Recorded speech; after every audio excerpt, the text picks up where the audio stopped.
बर मोहम्मद वाले मोहम्मद सलवात।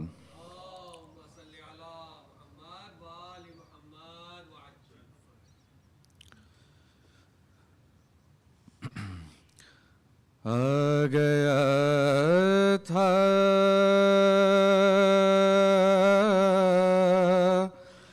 लहज़े हैदर लबे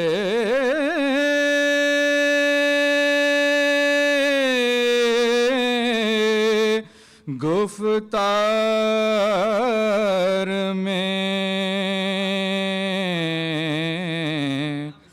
आ गया था लहज़े हैदर लबे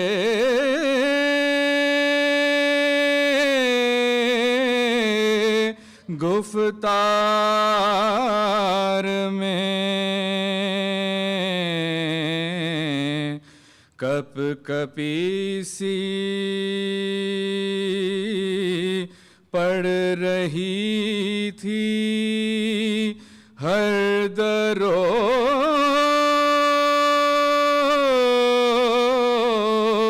दीवार में कौंदती थी खुतबे ज़ैनब से ऐसी बिजलियाँ कौंदती थी खुतबे ज़ैनब से ऐसी बिजलियाँ आसमां उतरा था जैसे शाम के दरबार में आसमां उतरा था जैसे शाम के दरबार में आ गया था लहज़े हैदर मेरे मोहम्मद वाले मोहम्मद सलवात।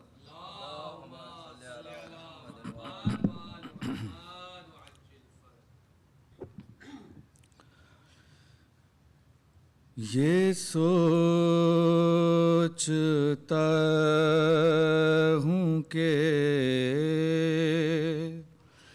आबिद का हाल क्या होगा। ये सोचता हूँ कि आबिद का हाल क्या होगा। असीर हो के वो जब शाम में गया होगा। ये सोचता हूँ कि सुना है शाम में जाते ही खून रोने लगा।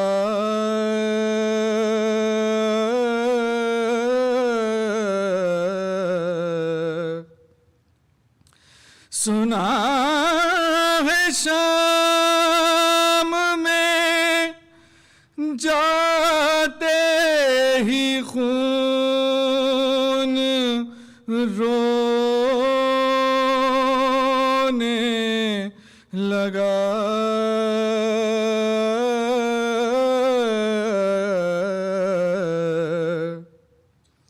न जाने शिम्र ने उस वक्त क्या कहा होगा, ये सोचता हूँ कि गले के तोक ने आबिद को क्या झुकाना था।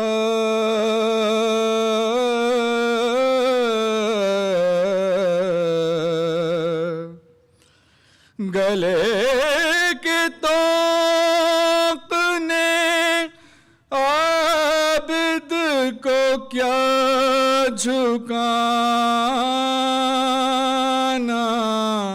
था।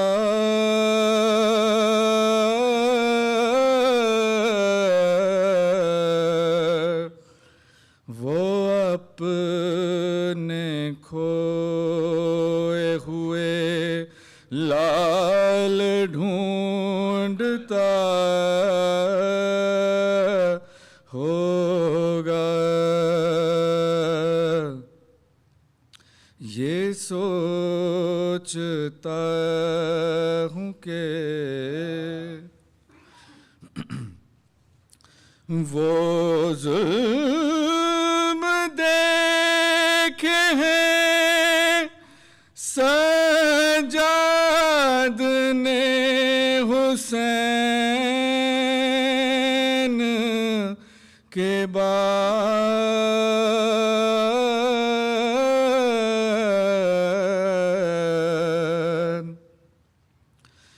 वो जुल्म देखे हैं सजाद ने हुसैन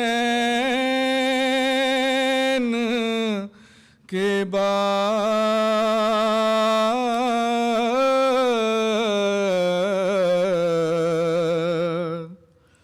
मुझे यकीन है कि अब तक भी रो रहा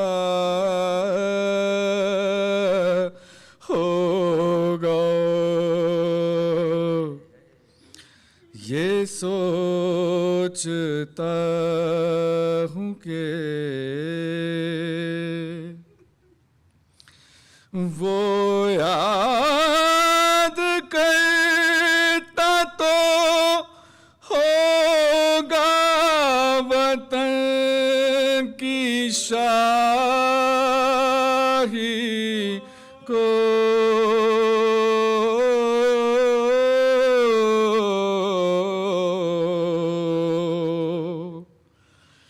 वो याद करता तो होगा वतन की शाही को।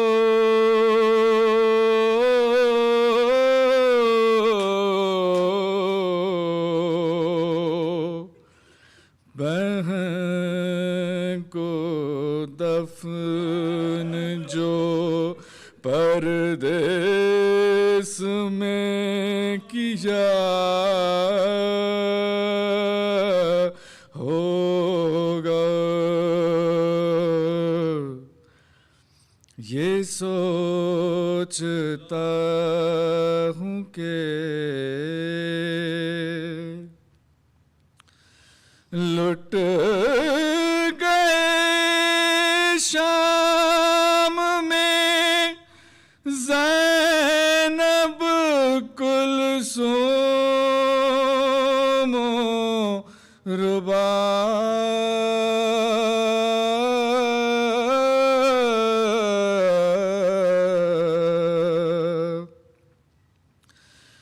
लुट गए शाम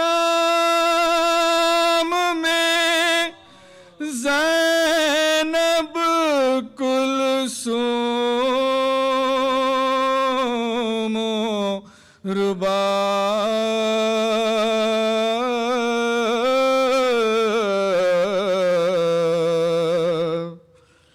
जब सकीना के जनाजे को उठाया होगा ये सोचता हूँ के और मोहम्मद वाले मोहम्मद सलवात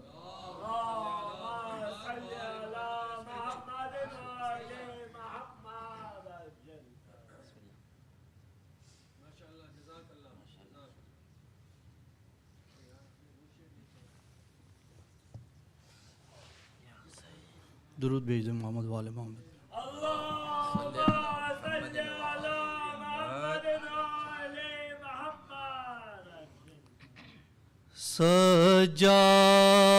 सजाद को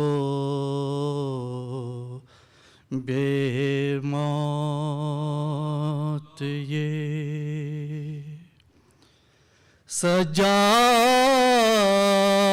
सजाद को बेमौत ये गम मार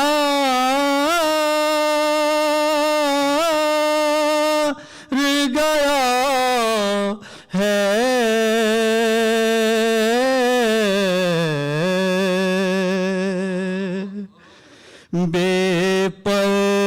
बेपर्दा हरम साथ हैं बेपर्दा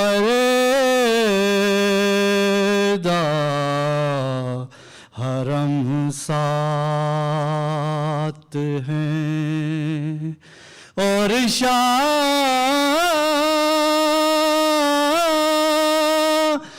चला है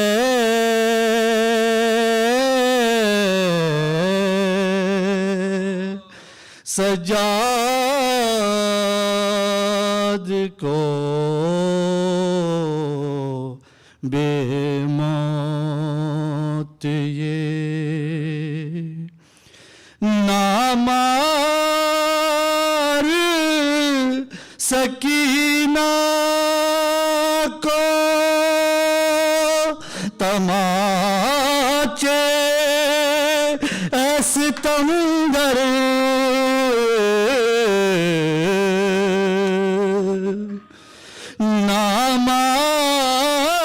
नामार सकीना को तमाचे ऐसे तंगर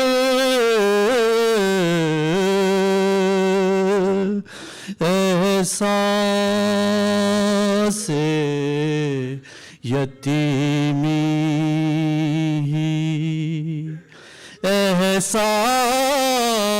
एहसास यतीमी बड़ी सख्त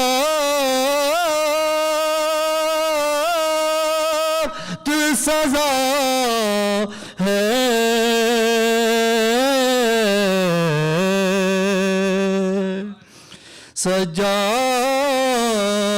सजाद को बेमौत ये ऐश मेरे लई किस पे तू बरसाता है कोड़े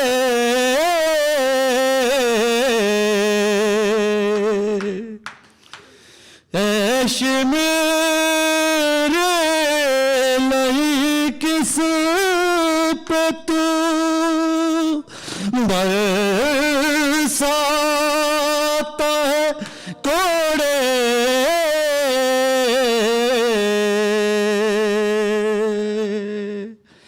आबिद तो बड़ी देर से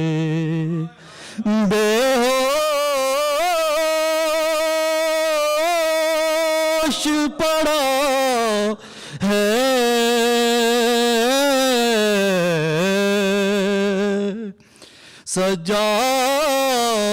सजाद को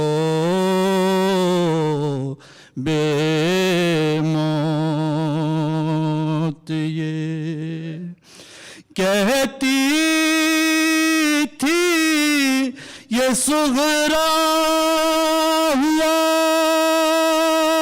क्या करे वो बला में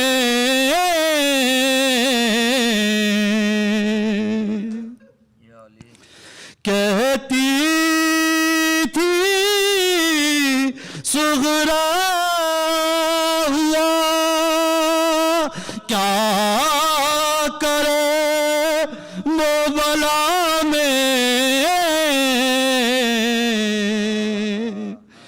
कासिद तेरे दामन पे कासिद तेरे दामन पे लहू किस का लगा है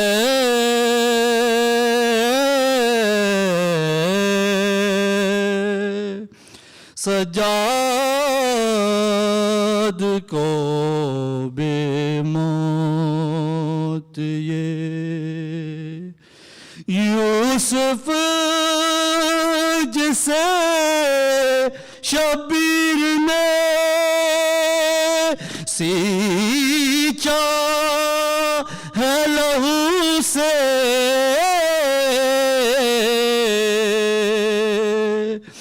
उस दीन पे साया के ज़ैनब की रिदा है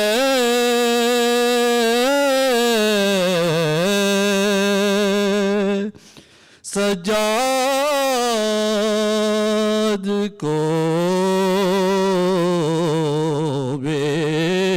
बेमौत ये दुरूद भेजना मोहम्मद वाले मोहम्मद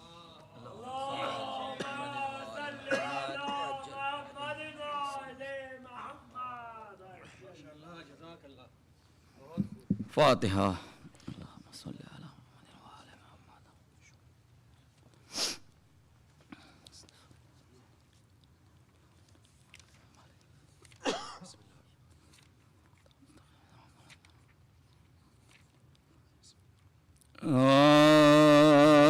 सलाम अलैना ने क्या क्या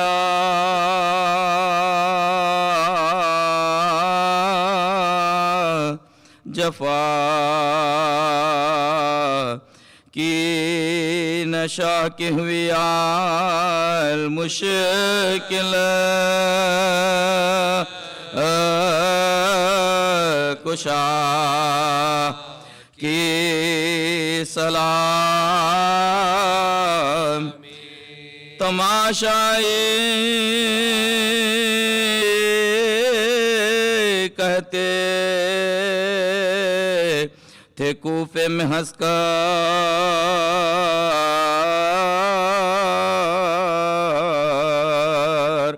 ये सरनंगे ज़ैनब है कुदरत खुदा की उठा रहा को जिसकी माँ का जनाजा उठा रात को जिसकी माँ का जनाजा ये अब सर नंगे ज़ैनब है कुदरत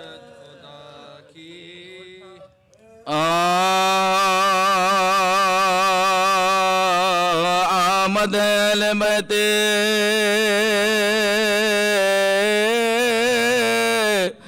पैगंबर की शाम में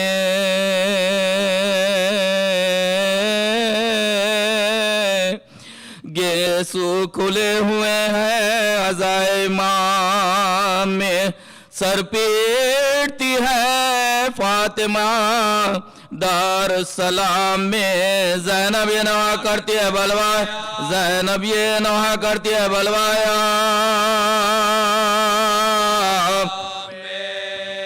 लोगों कबर करो मेरे नाना रसूल को बलवे में शुम्र लाया बिनते बलवे में शुम्र लाया बिनते बलवे में शुम्र लाया बिनते बतूल नाना तेरी नवासी के सर पर रिदा नहीं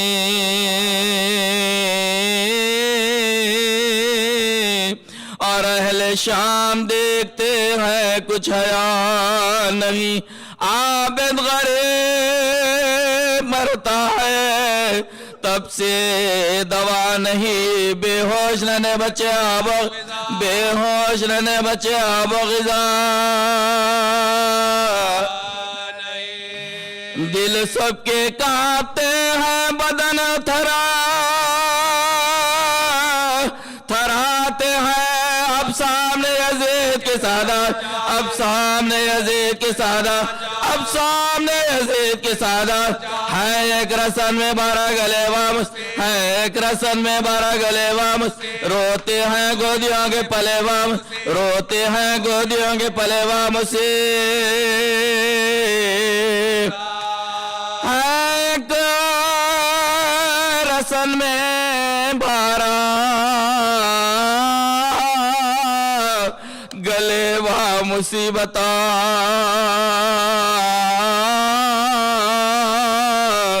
रोते हैं गोदियों के पलेवा मुसीबता बस में सितम गरा के चले वहाँ मुसीबता काके अज़ाम पामले वाम काके अज़ाम पामले वाम से मुश्किल कदम उठाना था उसे देहा में या इतरते नबी गई बलवाया ज़ैनब तड़प के ऊँट पर करती थी ये बयान दरबार में तलब हुए सादात नागहा ऊँटों से उतरी बीबियाँ कह कह के अल्लामा पेशे यज़ीद ले गए जालिम पेशे यज़ीद ले गए जालिम पेशे यज़ीद ले गए जालिम का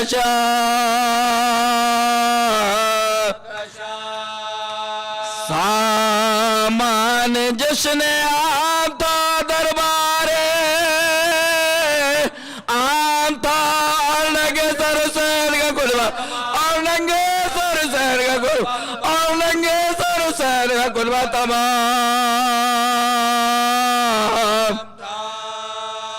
नागा बढ़ के शुमरे लहीने किया सलाम बोला कि अमीर ये शादी का है मुकाम उम्मीदवारे किल्लतो जागीर है गुलाम हाजिर है सर शहीदा के हाजिर है सर शहीदा के औरते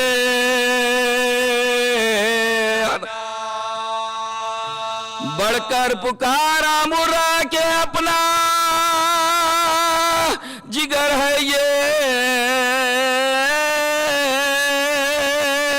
ले हम शबीए खास पैगंबर का सर है, वल्लाह इसके रंजो अलम में बसत बुका फर्जंद वो तोरा 72 जगह, फर्जंद वो तोरा 72 जगह। ये जिक्र था के हश्र का सामान हो गया, घबरा गया यजीद के क्या गज़ा, घबरा गया यजीद के क्या गज़ा।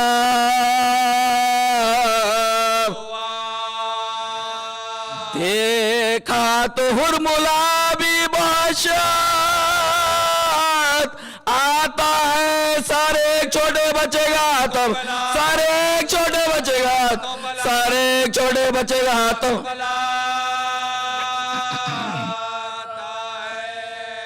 बोला बता के इसने भला की थी क्या कता, तूने इसे नशाना किया तेरे जुल्म का, बच्चे पबीना खाया तरस तूने बेहया। ये नाना सा गला तेरा राव, ये नाना सा गला तेरा राव, ये नाना सा गला तेरा।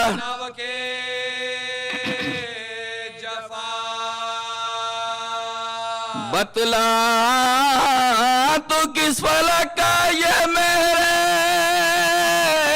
मुनीर है, बानो पुकारे बढ़ के मेरा, बानो पुकारे बढ़ के मेरा, बानो पुकारे बढ़ के मेरा सगे। हैरा खड़े थे सब हमेशा है मशरक़ैन,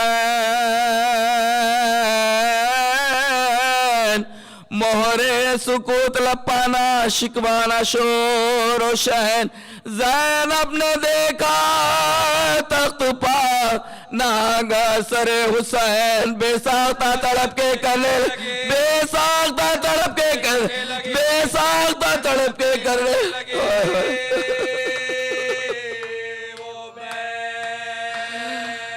है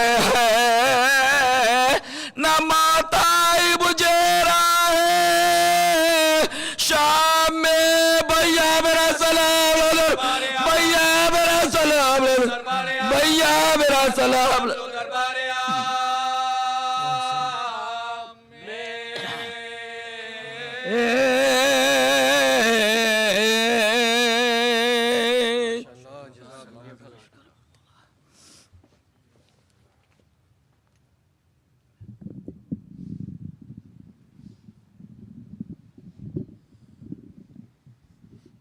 सलवात पर मोहम्मद वाले Mohammad.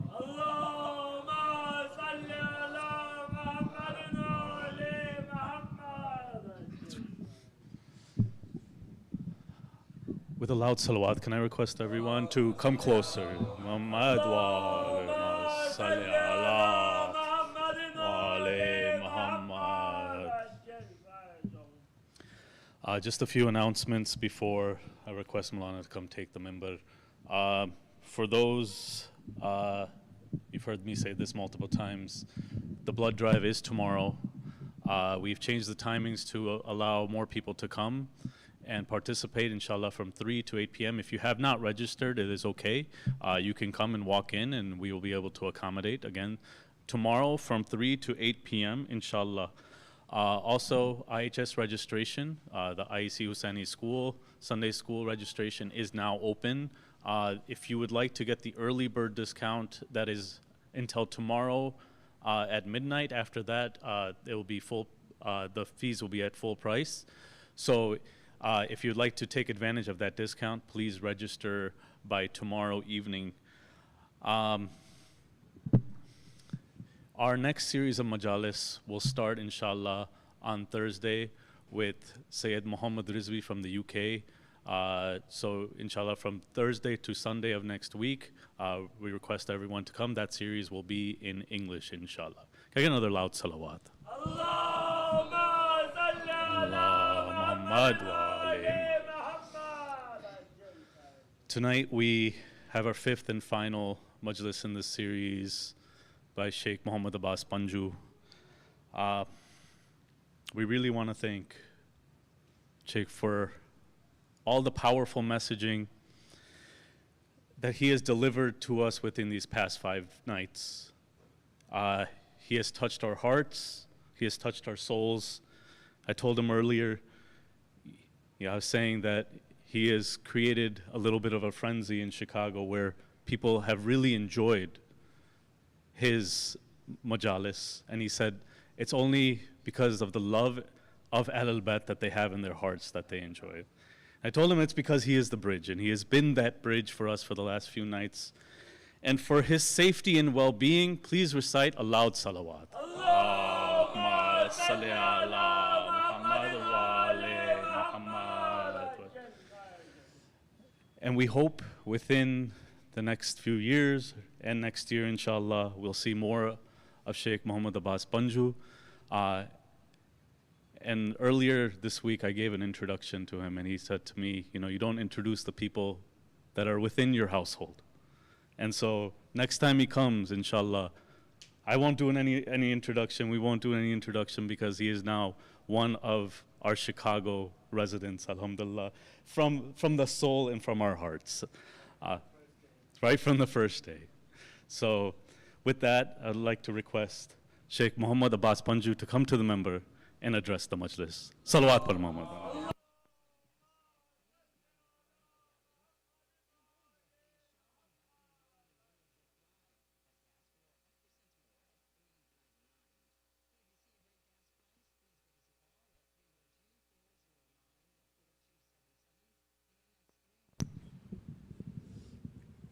Nae takbir! Nae takbir! Nae risala! Nae risala! Nae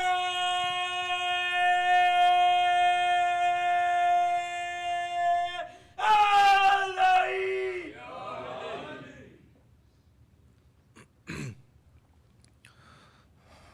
رحم الله من قرأ سورة المباركة الفاتحة. بسم الله الرحمن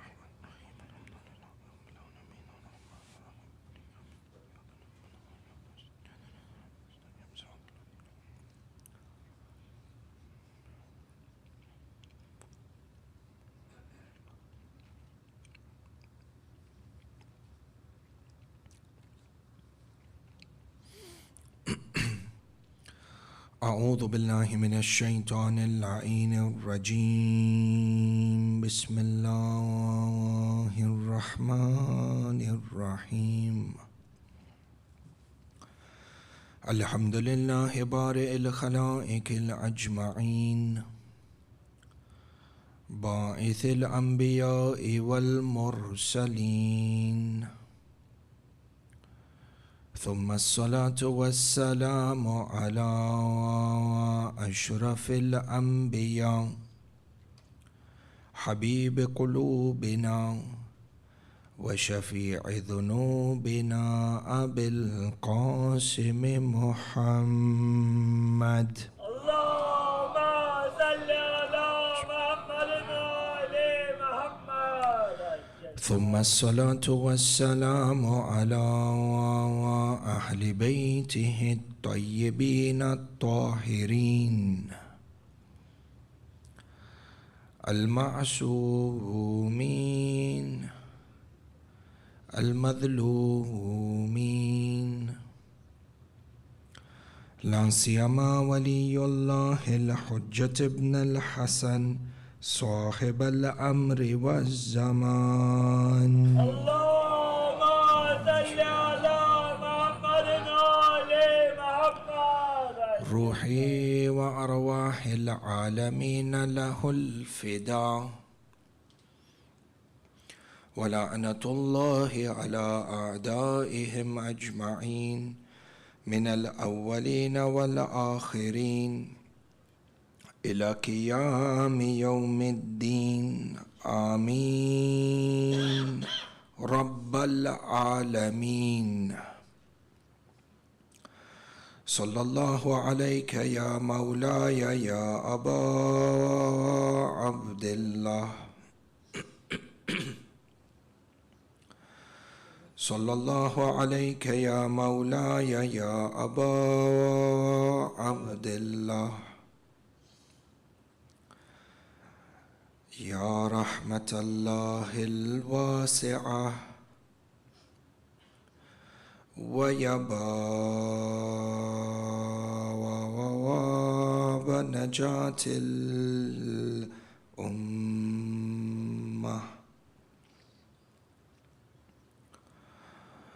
يا غريب الغرباء يا مظلوم كربلاء السلام على من جعل الله الشفاء في تربته السلام على من الإجابة تحت قبته السلام على ساكن كربلاء فيا ليتنا ثم يا ليتنا وكنا معكم سادتي يا سادتي فنفوز فوزا عظيما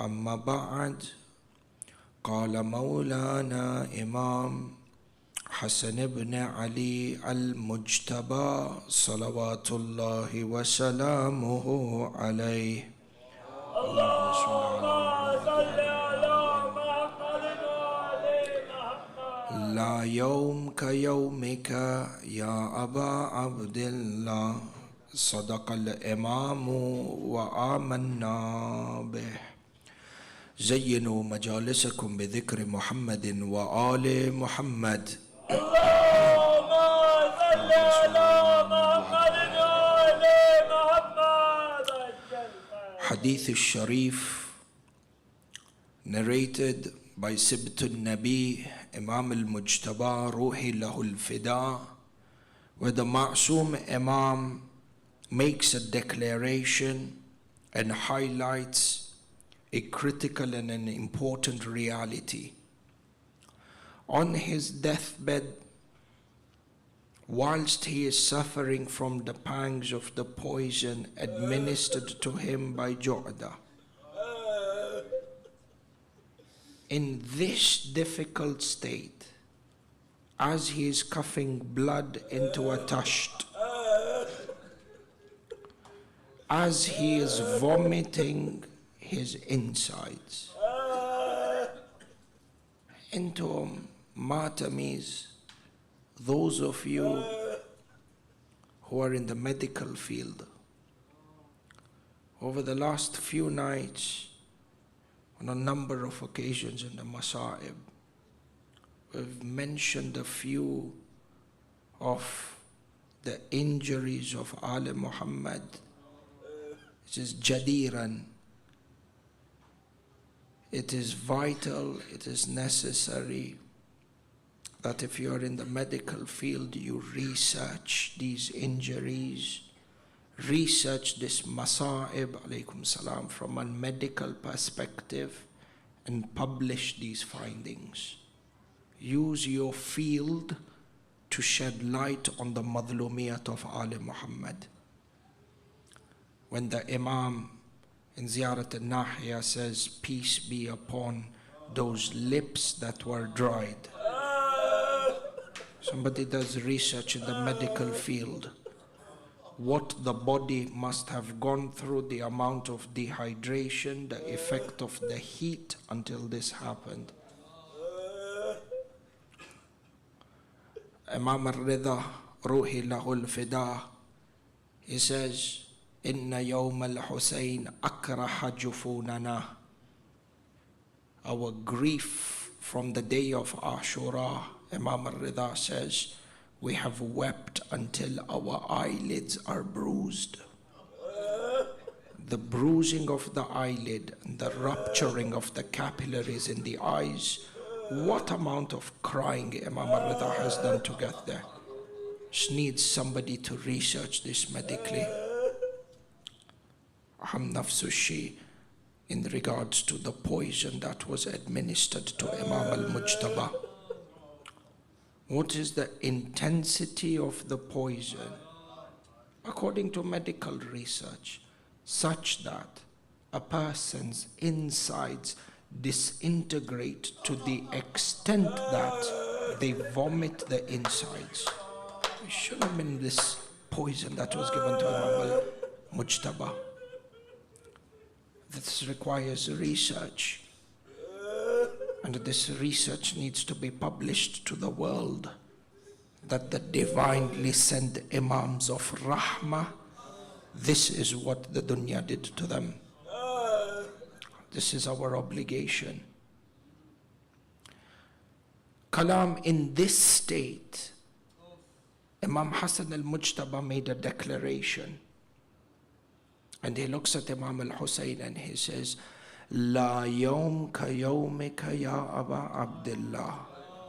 There is no day like Karbala. And when you look at the fada'il that has been narrated in regards to Karbala, there is no land like Karbala. With all the painful dhulm that happens in the dunya on this day or in this day and age, painful as it is, there is no tragedy like Karbala. No tragedy can be compared to Karbala.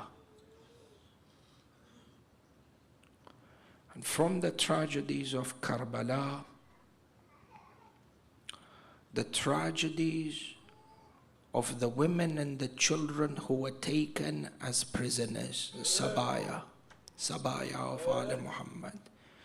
Tonight, Majlis al-Ikhtitam is the final Majlis, and also as we approach the month of Shahr al-Safar, first of Shahr al-Safar, Matamis is a day of Azah.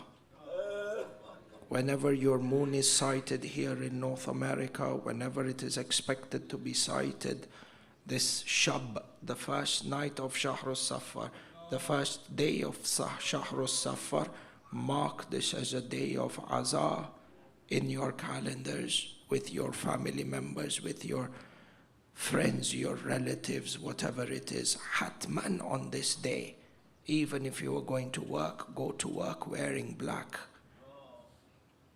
This is a day of great, grievous tragedy that befell upon Ali Muhammad.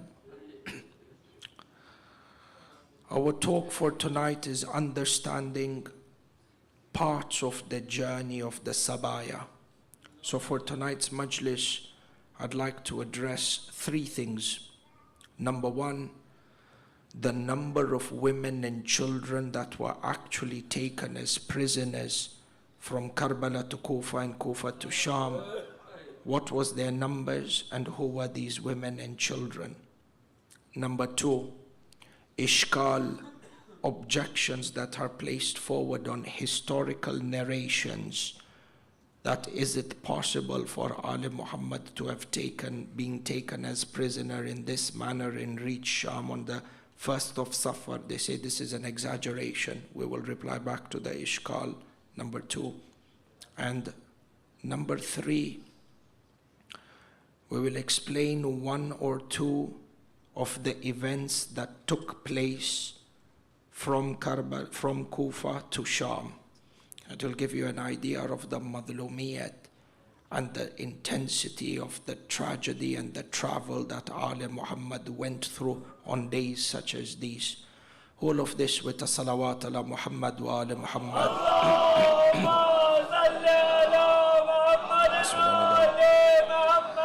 Tamam. Number one, when it comes to the numbers of those family members of Ali Muhammad that were taken as prisoners from Karbala to Kufa and Kufa to Sham, Sheikh Abbas al-Qummi says that the number of women and children that were taken and men that were taken captive were 20.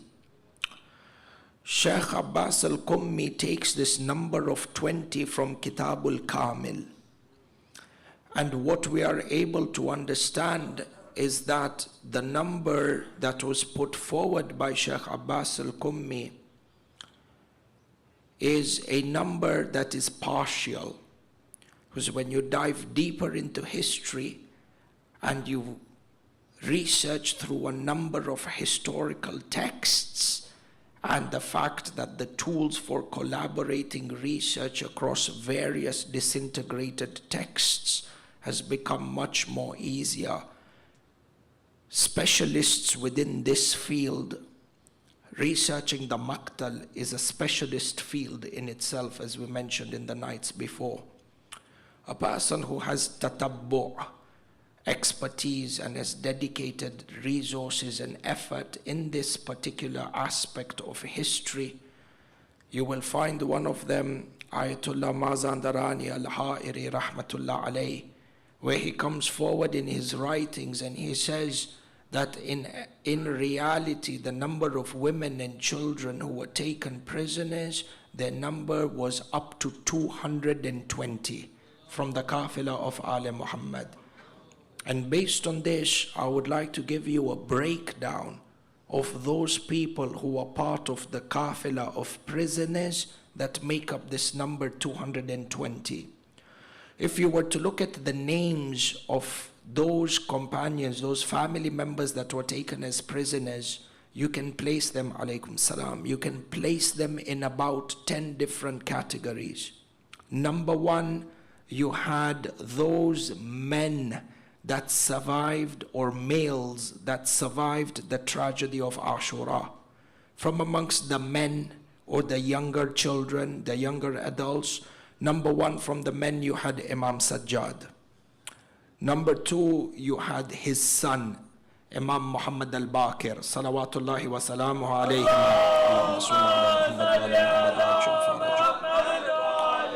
Imam al-Baqir, according to a majority of narrations, was either 2 or 3 years old. These were from the two men. And then in addition to this, we had 3 sons of Imam Hassan al-Mujtaba who survived the day of Ashura. 2 of them, Zayd and Amr. What is dhahir, what is apparent till now, is that Zayd and Amr didn't participate in the battle. But no one can say that they have total ilm of the Maqtal and discount anything. Perhaps there are researchers that will come after us and will show us that Zayd and Amr actually participated in the battle. What is understood is that Zayd and Amr, the 2 sons of Imam Hassan al-Mujtaba, were around the age of 12 and 13, because Imam al-Mujtaba died about, or was shaheed about 10 years before Karbala. So the least that their ages could be is between 10, 11. Most of what is understood, they are within that age range of 10 to 13. In addition to this, we have the 3rd son of Imam Hassan al-Mujtaba who survived and was taken prisoner. His name being Hassan al-Muthanna. Hassan al-Muthanna actually fought on the day of Ashura, was part of the center flank of Imam al-Husain's army. And during the jihad, his right hand was severed. And the extent of the pain with his arm being severed, he fainted. The people on the battlefield thought that he was dead.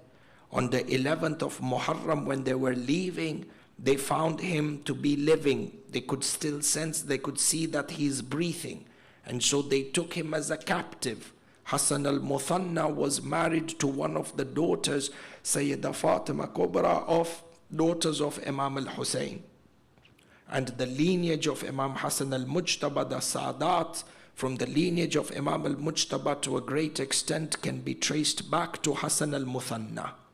So from amongst the men or the males, we have Imam Sajjad, Imam al-Baqir, Zayd, Amr, Hasan al-Muthanna, the three sons of Imam al-Mujtaba. These are the 5 men that were taken as prisoners. The remaining category of prisoners is from amongst the women and children. The first category of women that were part of the Sabaya, part of the prisoners, were the wives of Amirul Mu'mineen, with the exception of Sayyida Ummul Baneen. We have historical texts that the wives of Amirul Mu'mineen were present there on the day of Ashura. This is number 1. The second category is the daughters of Amirul Mu'mineen. From the daughters of Amirul Mu'mineen, as we all know, Sayyida Zainab al-Kubra and Sayyida Kulthum. But in addition to that, there was also Sayyida Sukaina. Sayyida Sukaina, there are 2 Sukainas, Sukaina bint Imam al-Husayn, but we also have Sayyida Sukaina bint Amirul Mu'mineen. This Sayyida Sukaina bint Amirul Mu'mineen, her markad, her mazar used to be in the outskirts of Sham, in the city of Daraya. Some of you may have even performed the ziyarah of Sayyida Sukaina. When Sayyida Zainab, Ruhi Lahal Fida, was exiled from Medina back into Sham, Sayyida Sukaina accompanied Sayyida Zainab back to Sham. And this is where she gained Shahada and was buried. In fact, a big part of that geography embraced the wilaya of Amirul Mu'mineen due to the tabligh of Sayyida Sukaina. And this is well documented within the local history.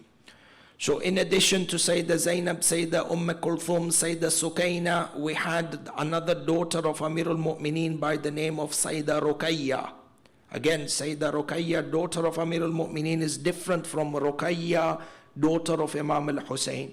From what I have come to gather in a very humble research when it comes to texts translated across different languages between Arabic and the subcontinent, what we have come to understand is that the daughter of Imam al-Husayn that is very popularly referred to within the subcontinent as Sakina, Bibi Sakina, within the Arabic world is known as Sayyida Ruqayya. And she is buried not far from Darbar al-Sham. So this was Sayyida Ruqayya, the daughter of Amirul Mu'mineen. She was the widow or married to Imam Muslim bin Aqil. So her children had become shaheed in the plains of Karbala. Sayyida Ruqayya, the amount of masa'ib that she saw on Sham-e-Ghariban outside of Karbala, Allahu Akbar. Sayyida Ruqayya, her 2 sons, Muhammad and Ibrahim, who we call Tiflan Muhammad. According to a number of historical narrations, Sham-e-Ghariban, from the burning tents, they fled. They fled towards the army of Umar ibn Sa'ad. When their identity was revealed, they were jailed separately from the rest of Ahlul Bayt for a period of 1 year until their shahadat. This mother, Sayyida Ruqayya, lost her 2 children, Sham-e-Ghariban. In addition to the fact that, as we mentioned in the Masa'ib, one of the nights, her daughter Sayyida Atika was trampled under the hooves of the horses, Sham-e-Ghariban. Sayyida Ruqayya was taken prisoner. Another daughter of Amirul Mu'mineen by the name of Sayyida Khadija. Sayyida Khadija, if you notice, may Allah grant all of us the ziyarah of Amirul Mu'mineen, when you go to Masjid al-Kufa, you will find across from Masjid al-Kufa there is a mazar called the mazar of Sayyida Khadija bint Ali, yani bint Amirul Mu'mineen. She was one of the daughters of Amirul Mu'mineen taken prisoner. Madhlumiyat of Alim Muhammad. The moment Sayyida Khadija reached Kufa, from Karbala to Kufa, 12th, 13th of Muharram, Sayyida Khadija became Shahida in the city of Kufa. The dhulm that she had gone through, she became Shahida as soon as they reached Kufa. So this is from, we have the wives of Amirul Mu'mineen, we have the daughters of Amirul Mu'mineen. Similarly, we have the widows of Imam Hasan al-Mujtaba. Sayyida Ramla or Sayyida Farwa, for example, who is the mother of Shah Qasim. And then we have the daughters of Imam Hassan al-Mujtaba. From the daughters of Imam Hassan al-Mujtaba, Sayyida Fatima, who is also known as Sayyida Sharifa. Two daughters of Imam Hassan al-Mujtaba were actually shaheed in Karbala. Again, Sham-e Ghariban. In addition to the wives or the widows of Imam al-Mujtaba and the daughters of Imam al-Mujtaba, we had the wives of Imam al-Husayn. From the wives of Imam al-Husayn, there was Sayyida Rabab, Sayyida Layla, and we have another wife by the name of Ishaq and Walad. Walad is that wife of Imam al-Husayn. When they reached Halab, they were made to climb up the mountain, and she was expecting. And because of the intensity of the dhulm, the child that she was carrying in her stomach, there was a miscarriage and the child became shaheed. Imam al-Husayn had named this child even before the birth of the child as Muhsin, which is why when you go to Halab on the mountains, there is a mazar over there, which is the qabr of Hazrat Muhsin or Sayyid Muhsin, the son of Imam al-Husayn. In addition, the next category is the daughters of Imam al-Husayn. From the daughters of Imam al-Husayn, what we are able to find is that there were 7 daughters of Imam al-Husayn present in Karbala. 5 of them include Sayyida Ruqayya, which is Sakina, Sayyida Atika, Sayyida Ruqayya, Sayyida Atika, Sayyida Amina, Sayyida Sukaina, or Fatima bint al-Husayn, who gave the khutbah in Kufa. And then we have Sayyida Khawla and Sayyida Safiya. Sayyida Khawla, who is buried in Ba'albak, north of Lebanon, and Sayyida Safiya, her sister, was buried just a few kilometers after. We will mention how they became shaheed in the course of the Majlis, inshallah. In addition to this, we had the women who were affiliated with Ahlul Bayt, who were also taken prisoners, the likes of Sayyida Fidda. The next category was the wives of the Shuhada. So from the Shuhada, you had Sayyida Hania. Sayyida Hania is the wife of Wahab, the Christian who converted, who was newly married, less than perhaps 2 weeks of marriage. And he joined the camp of Imam al-Husayn, became shaheed. His newlywed wife was taken as a prisoner. From amongst the women that were taken prisoners, the wives of the Shuhada, you have the wife of Muslim ibn Awsaja. This lady, Jalila, Azima, Muslim ibn Awsaja is shaheed. She has a son who was not more than 10 or 11 years of age. She makes her son to wear the armor, gives her son the sword and says, go into the battlefield. He goes and walks towards Imam al-Husayn. Imam al-Husayn says to him, "Oh child, your father has just become shaheed.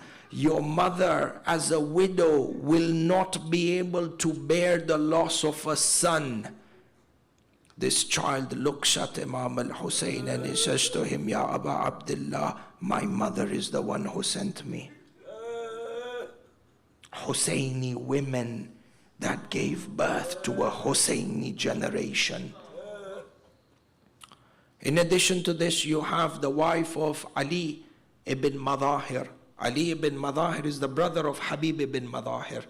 On the night of Ashura, when Imam al-Husayn gave permission to all his companions to leave, and all of them decided that they are going to stay, and so Imam al-Husayn told them, "You are going to become shaheed, and this is your place in Jannah."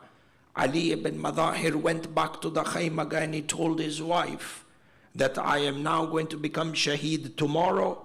I will give you the talaq. You are free to go in the darkness of the night and live the rest of your life." The Maqtal mentions the wife of Ali ibn Madahir felt on the sand and she began to cry, and she said to him, "Ali, you have not been just to me as a husband." He says, "Why?" She says, "You get shahada with Sayyid Shabab Ahlil Jannah and you want to leave me in this dunya? I will remain married to you and I will remain with Sayyida Zainab and I shall be a captive with her." These are the type of women, and these, we have not even counted the children. For when you continue with this sort of research and you look at the type, the women who were present within this camp and were taken as prisoners, the number of 220 which is presented by Marhum Ayatollah al-Ha'iri is very plausible. Sallu ala Muhammad wa ala Muhammad.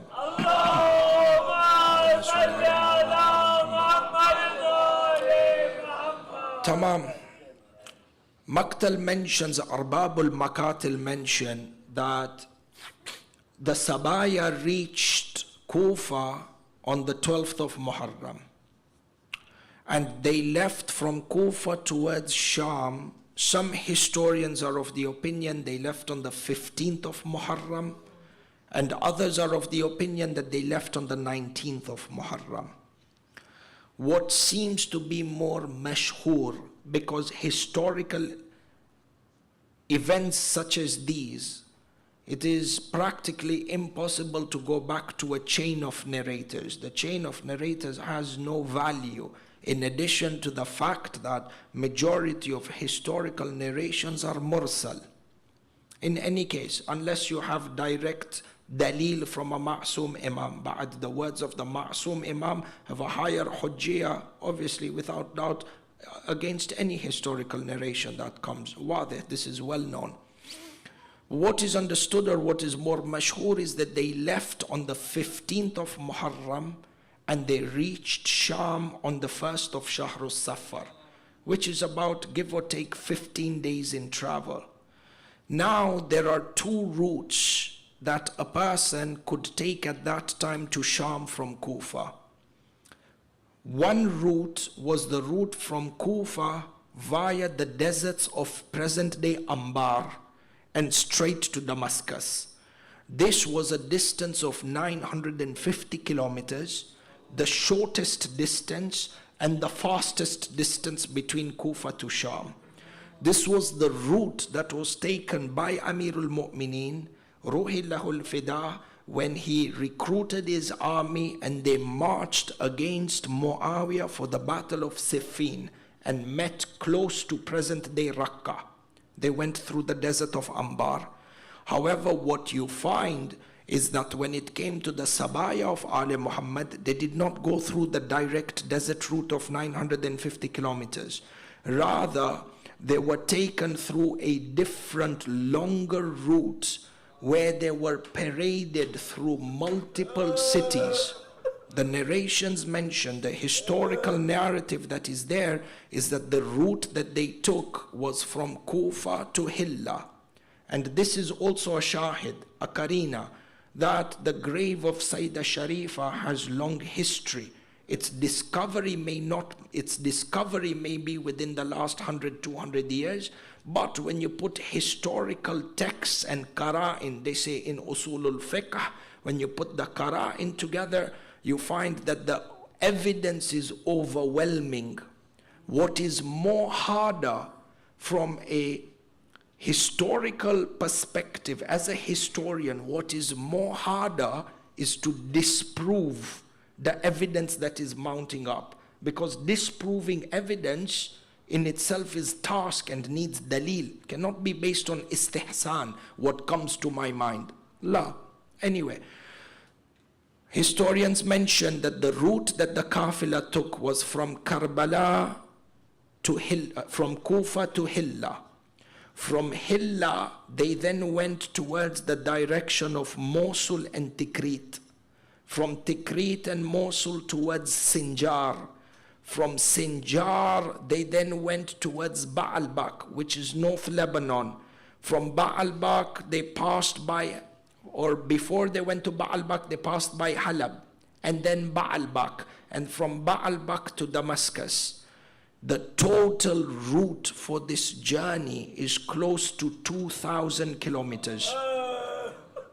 Now, many times people will come forward and they will say, La, this is an exaggeration. And there's been every year people of fitna, people of waswasa, shukuk and shubuhat come out and attack Karbala.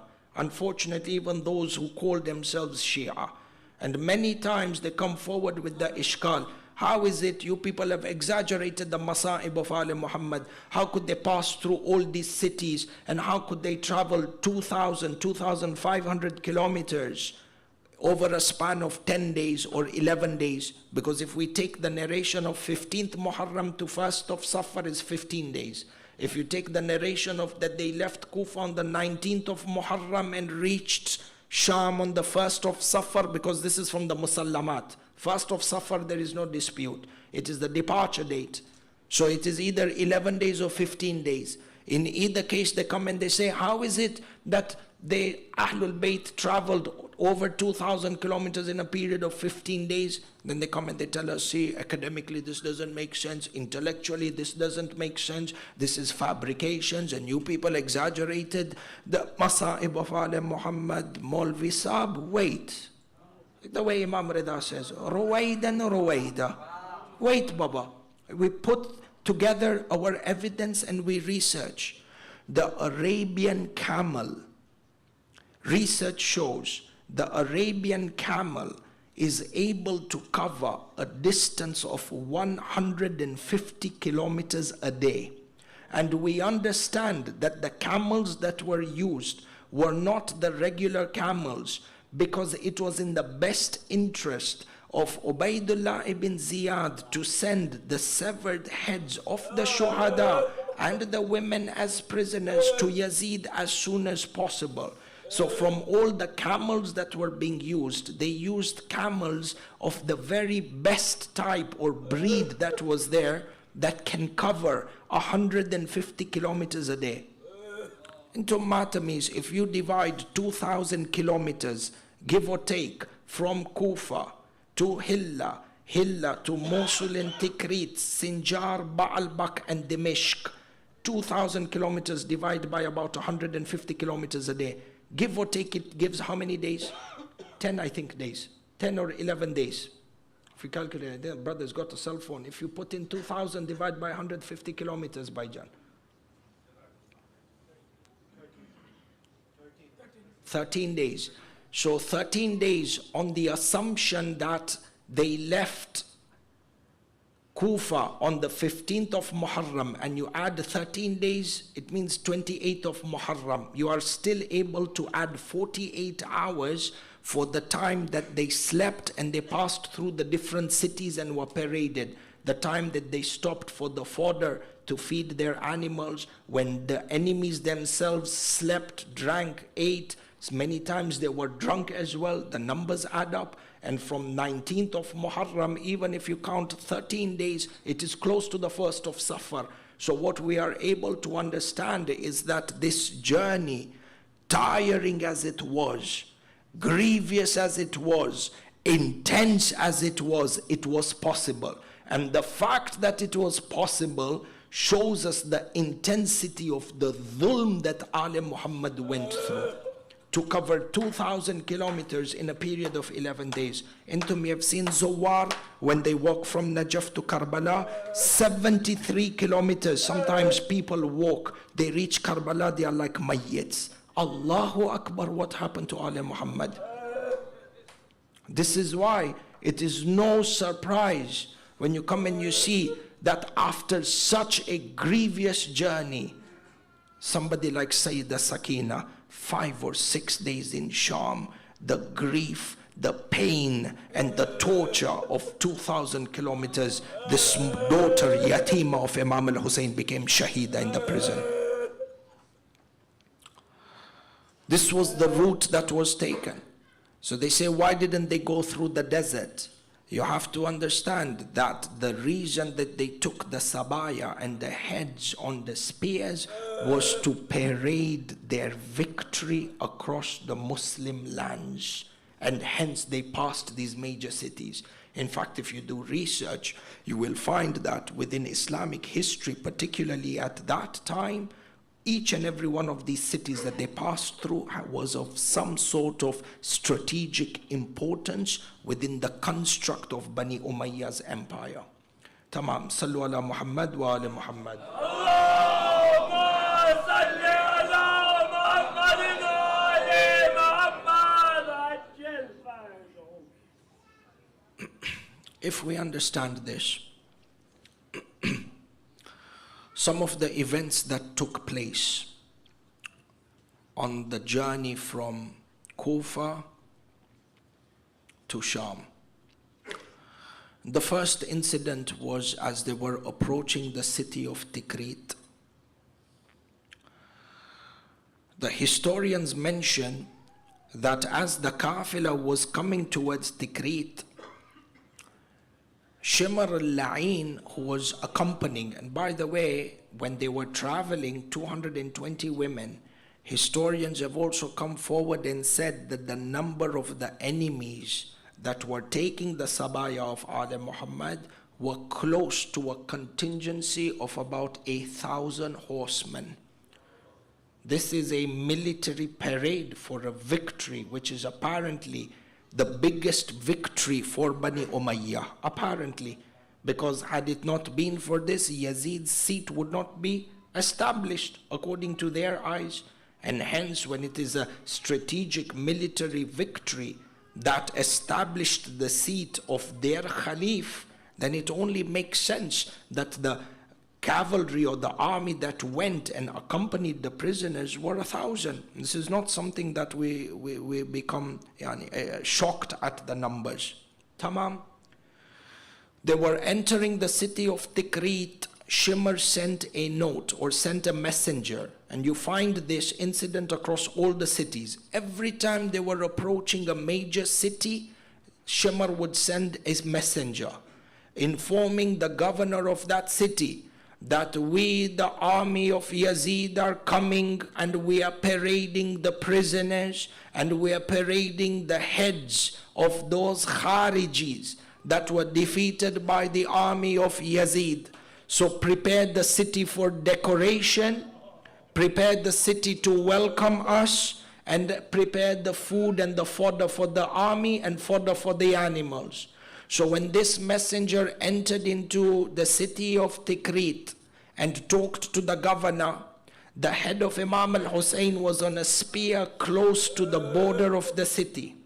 The historians mention that a Christian priest who was coincidentally returning from Kufa and had seen the blessed head of Imam al-Hussein in Kufa. And if you remember, in one of the Majlis, we said that when the head of Imam al-Hussein was brought into the palace of Ibn Ziyad, the palace mysteriously broke into fire. Suddenly within the Middle East, within this entire Arabian Peninsula, it has started raining blood for 40 days.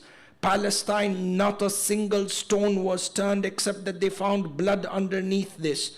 See how the different parts of the Maqtal tie together to establish a historical reality. At this point, the Christian priest ran into the city. He gathered all the Christians together and said, start ringing the bells in the church and form an opposition. Do not let these people enter Tikrit, because the head on the spear is not the head of a Khariji. This is the head of Hussein, who is the grandson of their own prophet. The historians mention, Ajib, what history has recorded for the Muslim Ummah that killed the grandson of their own prophet. The Christians of Tikrit formed a line of opposition and refused for this Qafila to pass through their city, lest the adhab of Allah falls upon them.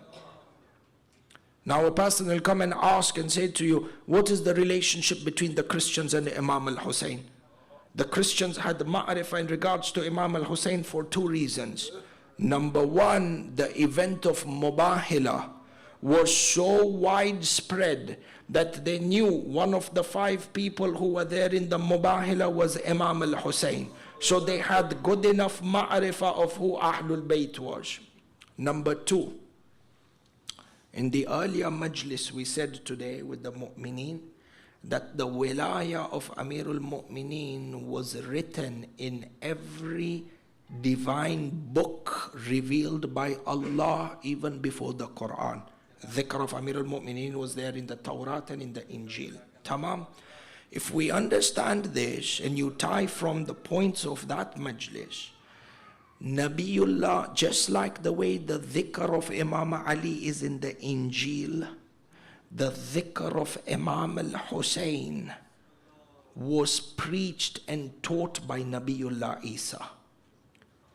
And the masa'ib of Imam al-Husain to a certain extent was recited by Nabiullah Isa.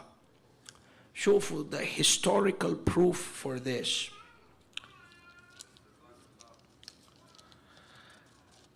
Hadith al-Sharif mentions, this is in the Amali of Shaykh al-Saduq. Amali of Shaykh al-Saduq, where he mentions, أن عيسى بن مريم مر بكربلاء ومعه الحواريون. During his time, Nabi Isa passed through the lands of Karbala together with the Hawariyin, his close disciples. فجلس عيسى وجلس الحواريون. Nabi Isa and the Hawariyun sat on the earth, this Turba Karbala. فبكى. Nabiullah Isa began weeping. This azadari, these tears that you perform, aib when people come and tell us that ilm is more important than knowledge. Baba, ilm is important, or ilm is more important than tears. It is aib for somebody to come and tell us in Muharram that knowledge is more important than tears. Knowledge is important, bila shakkin wala raib. And the revolution of Karbala was to remove us from jahal, as we read in the Ziyarat Arba'in, but not at the expense of putting down the importance of crying. Enter when you sit on the farsh azar and your tears are rolling down for Imam al-Husain, you are participating in the amal in which Isa Ruhullah participated. We have to get our priorities right and preach the message of Imam al-Husain in the right way. What is matlub is that we have ilm and we have tears. Not to try and promote one over the other, especially when it comes down to bringing the culture of weeping for Imam al-Husain. Tamam. وَجَلَسَ الْحَوَارِيُّونَ فَبَكَى. Nabiullah Isa began crying. وَبَكَى مَعَهُ الْحَوَارِيُّونَ وَهُمْ لَا يَدْرُونَ. The disciples who were sitting with Nabi Isa, when they saw Nabi Isa crying, they started crying. And they don't know why they are crying. But the huzn of Isa was such that anyone who sits around him started crying. And to me, I've seen, may Allah keep all your family members happy and safe. But have you seen when there is a death in the family, if somebody lost a mother or a father, and they come to the mosque and they are crying, and because of the grief that the person has lost his father, they are crying. Sometimes you go to give them condolences and even you start crying because of how they are crying. Hawariyin are crying because of the way they saw Nabi Isa cry. فَقَالُوا يَا رُوحَ اللَّهِ وَكَلِمَتُهُ مَا يَبْكِيكَ. Ya Ruhullah, Ya Kalimat Allah, why are you crying? فَقَالَ Nabiullah Isa, أَتَعْلَمُونَ أَيِّ أَرْضَ هَذَا. Do you know what land this is? The land of Karbala. قَالُوا لَا وَاللَّهِ. He said, no, we don't know. قَالَ Nabiullah Isa is saying to them, هَذَا أَرْضٌ يُقْتَلُ فِيهِ فَرْخَ الرَّسُولِ أَحْمَدِ. This is that land on which the grandson of Rasulullah Ahmad shall be killed. وَإِبْنُ الْحَرَّةِ الطَّاهِرَةِ, or Sayyidat al-Tahira, the son of Siddiqat al-Tahira, al-Batul. Look at what he says. Sabihatu ummi, the Maryam of her time. This is the equivalent of Isa reciting Masayib and the Hawariyun weeping. And when the Hawariyun heard this, they began recording the kalam of Nabiullah Isa. And this was passed on generation after generation after generation. until it reached the people of Tikrit, which is why when they saw the blessed head of Imam al-Hussein, the teachings of Nabiullah Isa was wadih for them. They said, not our city. Hadith in these regards are many. Qala Nabi Isa, Ya Bani Israel, to the people of Bani Israel, Il'anu qatilahu, send la'na on the qatil of Imam al-Hussein. Wa in, somebody will say, okay, look, Shaykhuna, you made a claim in Amali of Shaykh Tusi, in Amali of Shaykh Saduq. Yes, Nabiullah Isa went to Karbala. Yes, he did Aza, and he told the Hawariyun that Imam al-Hussein will be killed. But where is the proof that this Masa'ib of Imam al-Hussein was passed down generation after generation? This requires Dalil, Ithbat. Again, Nafs, Amali Shaykh Saduq. Qala Nabiyullah Isa, Ya Bani Israel, il'anu qatilahu, send la'na on the qatil and the killers of Imam al-Hussein. How many times? 500-600 years before Rasulullah. And then look at what Nabi Isa says. وَإِنْ أَدْرَكْتُمْ أَيَّامَهُ, if you ever live to reach the days of Imam al-Hussein, فَلَا تَجْلِسُوا عَنْ نُصْرَتِهِ, then do not refrain or do not sit back from helping Imam al-Hussein. Nabiullah Isa was preparing Bani Israel for Karbala. Generation after generation. It is not by coincidence that people like Wahab joined the camp of Imam al-Hussein. Person needs tatabbu' in ilm to put all of this together. فَإِنَّ الشَّهِيدَ مَعَهُ كَشَهِيدْ مَعَ الْأَنْبِيَاءِ. For indeed, the one who becomes a shaheed with Imam al-Hussein is like a shaheed from the Anbiya, and kalam kabir and kathir in this regards. This is one incident that happened in the city of Tikrit. The second incident in Baalbek, north of Lebanon. Between Baalbek and Damascus, give or take 100 kilometers. And when you refer to the older books of history, you find that Baalbek from that route was the last city which was a stopping point. Because then from Baalbek to Damascus, Dimishq, there was no stopping points. 100 kilometers straight journey. History narrates that it is in Baalbek. At that time, Baalbek was a city that was filled with the Nawasib, occupied by the enemies of Ali Muhammad. And when the Kafila of Ali Muhammad passed through Baalbek, they were laughing in the faces of the women, beating drums, and Sayyidah Kulthum did dua against them. But with the speed of the camels approaching the city of Baalbek, this one young yatima of Imam al-Hussein by the name of Sayyidah Khawla fell off her camel. Historical text mentions that the girl fell from the camel onto the sand head first. Say, yatima of Imam al-Hussein stopped moving.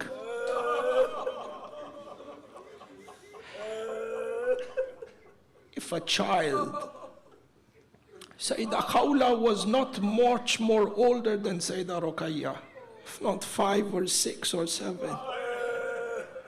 If you have a 5-year-old child, if they stand on the table and they fall down on the head, Allahu Akbar.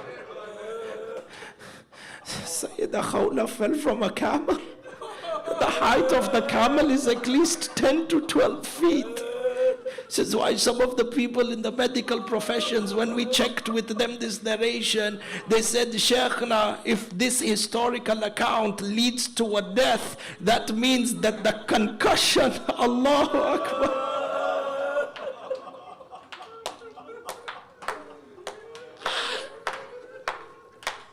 Mazlum Imam Sajjad, Historians mention Sayyid Imam Sajjad, Sayyid al-Sajideen, buried Sayyid Khawla. There and then, Mazloom Imam, what did he put as the alama of the qabr? He planted a tree.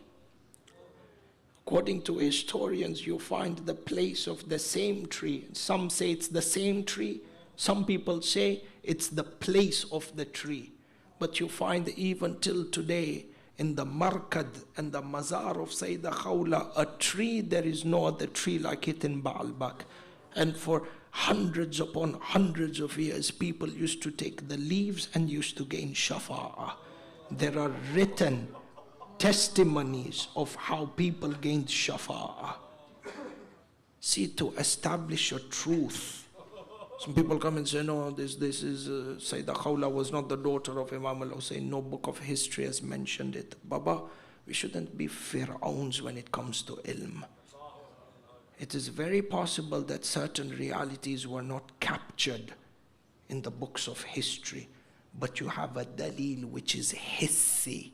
You can see, feel, touch mu'jizat in front of you, which is greater than any dalil that could be found in a book of history. But the heart has to be open. There is much to say what Alim Muhammad went through. For the time that is there, and we have Masa'ib as well, we will stop here, and inshallah future points or future discussions in the future majalis. Sallu ala Muhammad wa ala Muhammad.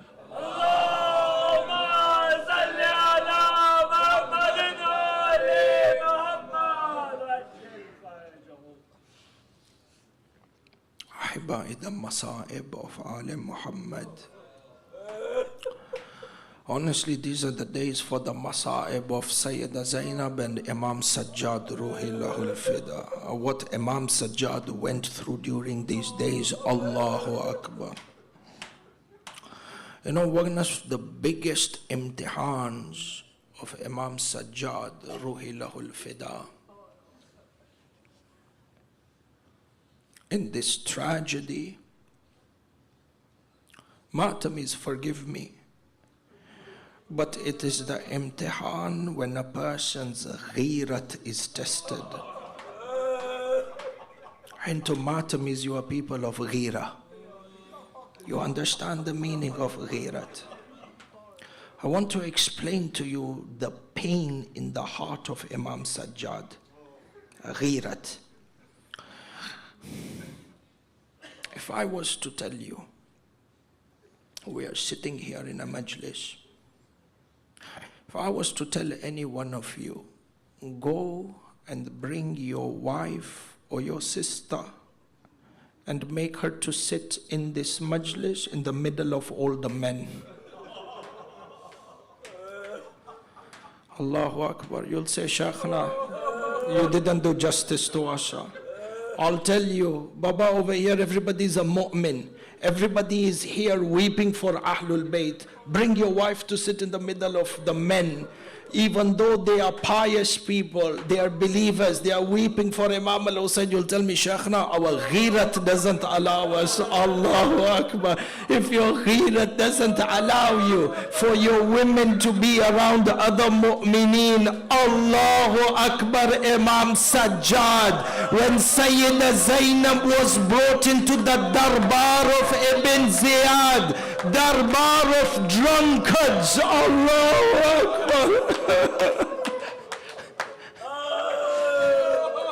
Our teachers in the houses say Imam Sajjad died 100 times that day. Evil men with evil looks, drunkards. The Sadat women of Ala Muhammad, this Zainab, that whose shadow was not seen by the people of Kufa. This is the Masa'ib of tonight 3 times. 3 Masa'ib of Imam Zainul Abidin, where he almost died. The first one was the musibah so great when Sayyida Zainab and the rest of the women were brought into the darbar. Allahu Akbar. The second tragedy of Imam Sajjad, Allahu Akbar, where Imam Sajjad almost died out of grief. Do you know what they say when he died out of grief? The huzn was so much that the ruh of Imam Sajjad was about to come out.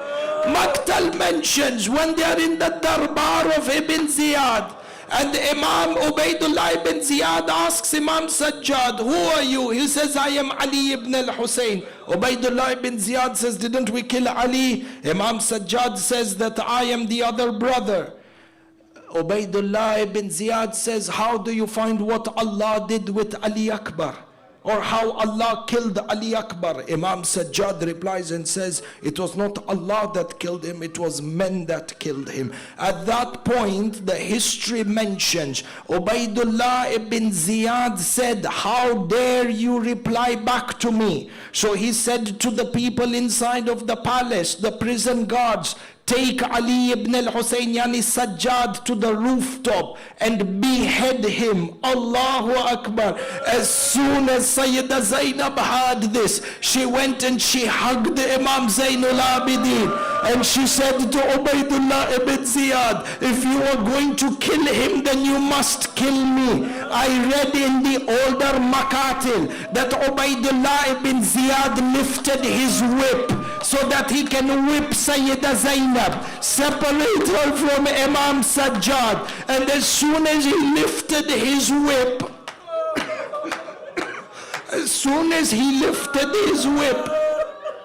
the older Makatil mentioned the son of Ubaidullah ibn Ziyad came and he held the hand of Ubaidullah ibn Ziyad. He said to him, Baba, don't hit this woman. Ubaidullah ibn Ziyad says, why? The son says, when you raised your whip, I was looking at the head on the spear, and when you raised your whip to hit that woman, the head of Imam al-Hussein turned and tears were coming down.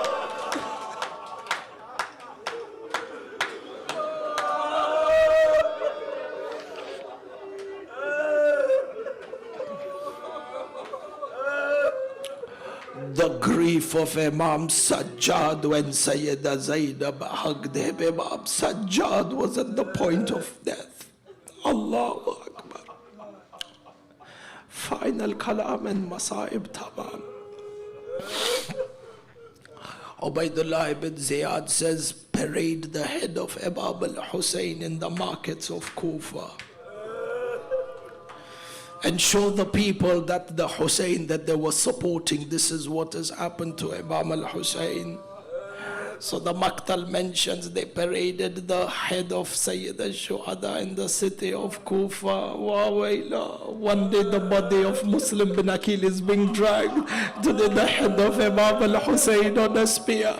They walked through the bazaar as they were celebrating. And then the Maktal says that they planted the head at the door of the Darul Imara. So at that time, Maktal mentions that the blessed head of Imam al-Hussein began reciting the Quran, and from some of the verses that Imam al-Hussein recited, he recited فَسَيَعْلَمُ الَّذِينَ ظَلَمُوا أَيَّ مُنْقَلِبٍ يَنْقَلِبُونَ. As the head started reciting Quran, the people of Kufa started gathering around the head of Imam al-Hussein. They said, how is it that a severed head can recite Quran? So they began to wonder something is not right, and then entire majma began to gather. So the prison guard goes to Ubaidullah ibn Ziyad and he says to them, people have gathered outside your palace and they are listening to the head of Imam al-Hussein recite the Quran. We are scared that these people, if their minds and their hearts change, they might turn against us.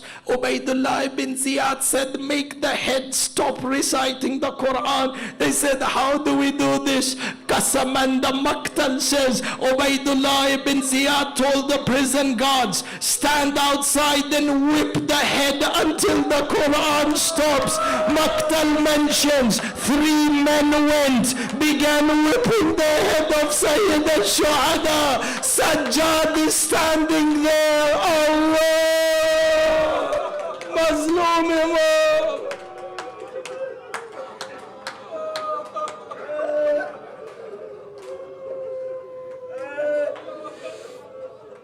मातम हुसैन मातम सज्जाद।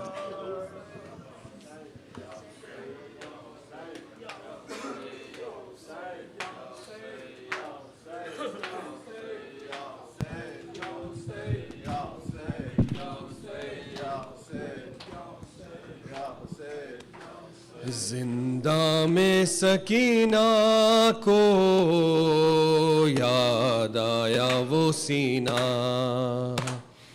जिंदा में सकीना को याद आया वो सीना, जिंदा में सकीना को याद आया वो सीना, जिंदा में सकीना को याद आया वो सीना, जिस सीने पे सोती थी हाय हाय, जिस सीने पे सोती थी मासूम सकीना, जिंदा में सकीना को याद आया वो सीना, जिंदा में सकीना को याद आया वो सीना, जिंदा में सकीना को याद आया वो सीना। कर से जरा जालिम बाबा को न रोऊंगी, मैं गोद में मादर की आराम से सोऊंगी, बेरहम लईनों ने हाय हाय, बेरहम लईनों ने फरियाद सुनी ना, जिंदा सकीना को याद आया वो सीना, जिंदा में सकीना को याद आया वो सीना। है मौत की खामोशी तारीकी ये जिंदा में, क्या जुर्म किया लोगों मासूम सी मेहमाने, कोई और तो मासूमा है हाय, कोई और तो मासूमा यूं कैद हुई ना, जिंदा में सकीना को याद आया वो सीना, जिंदा में सकीना को याद आया वो सीना। हर वक्त चमकता था करबल में मदीने में, तावीज़ की मानिंद था शबीर के सीने में, गुम हो गया वो कैसे हाय हाय, गुम हो गया वो कैसे जिंदा में नगीना, जिंदा में सकीना को याद आया वो सीना, जिंदा में सकीना को याद आया वो सीना, जिंदा में सकीना को याद आया वो सीना। ऐ दस्ते अजल रुक जा, बीमार को आने दे, बाबा के लिए कोई पैगाम सुनाने दे, शायद मेरी तुरबत पे हाय हाय, शायद मेरी तुरबत पे वो आए कभी ना, जिंदा में सकीना को याद आया वो सीना, जिंदा में सकीना को याद आया वो सीना। सज्जाद जो जिंदा से हो कैद खत्म तेरी, जा कहना ये सुगरा से तुमको है कसम मेरी, मैं दफन हूँ जिंदा में हाय हाय, मैं दफन हूँ जिंदा में आबाद मदीना जिंदा में सकीना को याद आया वो सीना जिंदा में सकीना को याद आया वो सीना हाय मौत भी हैरान थी मासूम की मैयत पे अफसोस रही करती अहमद की रैयत पे था मौत के चेहरे पे हाय हाय था मौत के चेहरे पे गैरत का पसीना नामे सकीना को याद आया वो सीना जिंदा में सकीना को याद आया वो सीना सरदार सकीना को जिंदा में दफन करके सज्जाद ये कहते थे ना कफन मिला मर के ताहश्र रुलाएगी हाय हाय ताहश्र रुलाएगी तेरी मौत सकीना नामे सकीना को याद आया वो सीना जिंदा में सकीना को याद आया वो सीना या हुसैन या हुसैन या हुसैन या हुसैन या हुसैन या हुसैन या हुसैन या हुसैन या हुसैन या हुसैन हुसैन हुसैन मतवज्जे ज़ियाद बिस्मिल्लाह बिस्मिल्लाह अस्सलाम वालेकुम या अब्दुल्लाह अस्सलाम वालेकुम इब्न रसूलुल्लाह अस्सलाम वालेकुम व रहमतुल्लाहि व बरकातहू अस्सलाम वालेकुम या गरीब अल गुरबा मुइन ज़ुग़ैफ़ाल व फ़क़रा अस्सुल्तान अबुल हसन या अली इब्न मूसी रज़ा अस्सलाम वालेकुम व रहमतुल्लाहि व बरकातहू अस्सलाम वालेकुम या साहिब अल असर व ज़मान शरीक अल कुरान इमाम अल इंस वल जान अज़ल्लाहु तआला फ़रजक सार अल्लाह ताला मखरजक व ज़हूरक जाना मिन अल हवानिक व अंसारिक अस्सलामु अलैकुम व रहमतुल्लाहि व बरकातहू।